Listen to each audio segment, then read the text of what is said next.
Hi friends, welcome to my channel. నేను చిన్ని లక్ష్మి. ఈరోజు మనము కొత్త సంవత్సరంలోకి అడుగు పెడుతున్నాము. అందరికీ ఈ నూతన సంవత్సర శుభాకాంక్షలు. తర్వాత ఈరోజు మనము లక్ష్మీదేవిని ఆహ్వానించుకొని మెడిటేషన్ చేసుకుందామంట. తర్వాత లక్ష్మీదేవి, ఈ లక్ష్మీలు అష్టలక్ష్మి అని తెలుసు. అన్ని లక్ష్మీలు మన దగ్గర ఉంటేనే మనకి అన్నీ అనుకూలంగా ఉంటాయి. వీటిని ఎలా తీసుకోవాలి అంటే, ఈ ఎనర్జీని మన ఐస్లోకి, మళ్ళీ నోస్లోకి, ఇయర్స్లోకి, మన బాడీలోకి, బ్లడ్లోకి అలా తీసుకోవాలన్నమాట. సెల్స్లోకి అలా వెళ్తుందని భావించాలన్నమాట. అప్పుడే మనకి బాగా అది ప్రతి అణువులోనూ పోయి అది మనకి మంచి జరుగుతుంది. ఆ శక్తి మనకి వస్తాయి అన్నమాట. ఇక్కడ లక్ష్మి అంటే డబ్బు ఒక్కటే కాదు, అన్నీ వస్తాయి. ధైర్యలక్ష్మి, సంతాన లక్ష్మి, ఈ ఆరోగ్య లక్ష్మి అన్నీ ఉన్నాయన్నమాట. సో ఈ సంవత్సరంలో మనకి ఈమె యొక్క ఆశీర్వాదం తీసుకున్నాం ఈ పరివారంతో కలిసి అందరం. తర్వాత ఈ సంవత్సరము అందరికీ బాగా ఉంటుంది అనుకుంటున్నాను. తర్వాత వచ్చేసి ఈ సంవత్సరంలో ఎక్కువగా బయట పిక్నిక్లకంట అట్లా చాలా వెళ్తామని చెప్తుంటారు ఆస్ట్రాలజర్స్. తర్వాత వచ్చేసి ఈ 4 నెలలు చాలా జాగ్రత్తగా ఉండాలి. శని అన్ని రాసుల్లోకి కొంచెం కొంచెం రాసుల్లోకి వస్తున్నాడు.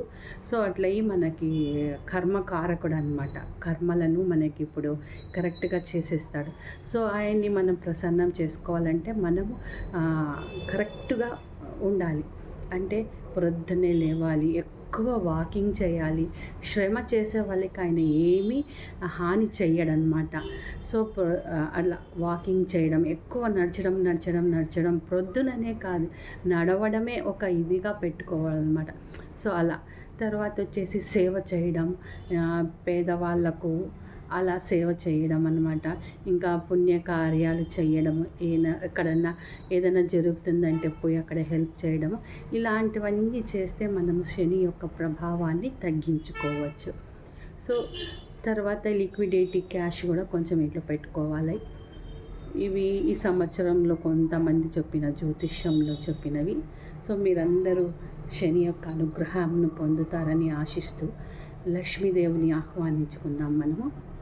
లక్ష్మీదేవిని ఎలా మనము ఆహ్వానించుకొని ఆమెతో మెడిటేషన్ చేయాలో చెప్పాను. సో లక్ష్మీదేవి గురించి ఒక చిన్న స్టోరీ. ఒక రాజు ఉంటాడు. ఆ రాజు దగ్గర అందరూ లక్ష్మీలు ఉంటారు. ఆయన చాలా పరిపాలిస్తుంటాడు. రాజ్యలక్ష్మి ఉంటుంది, ఆయనకి బాగా ఉంటుంది. కానీ కొన్ని కార్యాలు ఉండేవి ఆయన సరిగా చేస్తూ ఉండడు. ప్రజలకి కొంచెం బాధ పెడుతూ ఉంటాడు. సో ఇవన్నీ చూసిన లక్ష్మీలు ఏం చేస్తారంటే ఆయన్ని ఒక్కొక్కరు వదిలి వెళ్ళిపోతూ ఉంటారు. అందరూ రాజుకి చెప్పే పోతుంటారు ఇలా వెళ్తున్నామనేసి. సో అందరినీ ఒప్పుకుంటాడు రాజా. కానీ ధైర్యలక్ష్మి పోతూ ఉంటుందన్నమాట.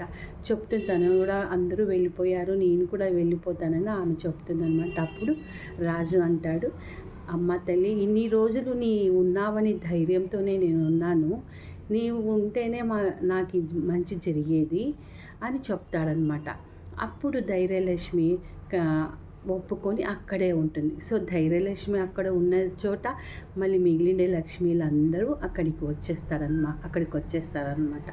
తర్వాత ఆ రాజ్యము బాగా అభివృద్ధి చెందుతుంది. రాజు కూడా చెడు అలవాట్లను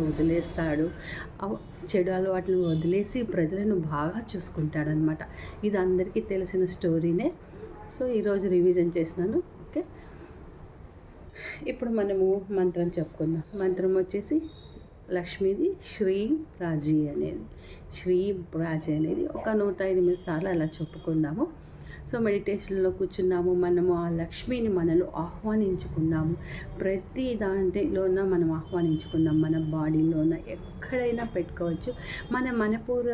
మణిపూర్వక చక్రంలో ప్రతిష్ఠించుకుందాం. లాస్ట్కి ఆ అమ్మను, అష్టలక్ష్మిలను ప్రతిష్ఠించుకుందామంట అక్కడ వెళ్ళినాక. సో ఫస్ట్ ఇదంతా పోయినాక లాస్ట్ మూమెంట్లో నేను చెప్తాను. మీరు అక్కడ మణిపూరక చక్రంలో సింహాసనం వేసి కూర్చోపెట్టుకొనేసేయండి.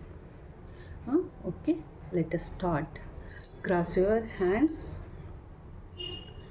Cross your legs,